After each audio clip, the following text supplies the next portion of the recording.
For this project, this artisan constructs the base of the felt out of Merino wool roving, which is wool that's been cleaned, processed, and dyed. She tears off short lengths of fibers and lays them down side by side, forming a layer.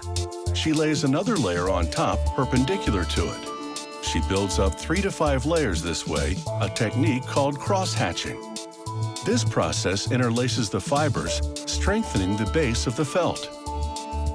Next, she takes patterned silk chiffon fabric that color coordinates with all the fibers she's using, cuts out squares and rectangles, and lays them onto the wool base. It's critical to create the right balance of wool and non-wool fibers, so that the wool will be able to grab and hold the layers together to form the Nuno felt. She adds some mica. Mica is a shiny natural mineral, which in thin flakes like this is practically weightless. Sprinkling a bit of mica onto the surface produces a sequin-like effect. Once the layout is finished, the artisan sprays the materials with soapy water. Absorbing water makes the fibers more flexible. It also changes the pH level of the wool, making it more alkaline, which triggers the wool fibers to grab the adjacent fibers. Next, she wraps her design in bubble wrap and begins the process of felting the fibers with a combination of pressure, agitation, and heat. First, she presses out trapped air with a palm washboard. The bubble wrap acts as a cushion, preventing the design from distorting. The artisan takes a foam cylinder and gently rolls up the piece, working out any wrinkles as she goes.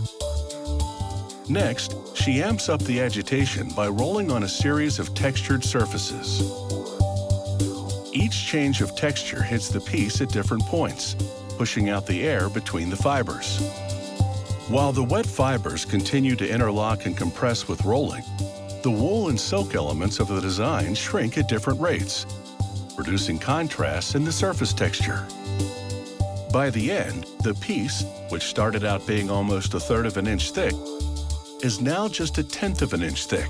After a final touch-up of the openings, she gathers up the felt and gently rinses it in water with a bit of vinegar. This removes the soap which would damage the wool over time. The wash also returns the pH to normal, which closes the fibers and stabilizes the felt. After removing as much moisture as possible by rolling up the felt in a towel, she lays it on a counter to air dry. Now, this handcrafted Nuno felt shawl is poised to make a one-of-a-kind fashion statement.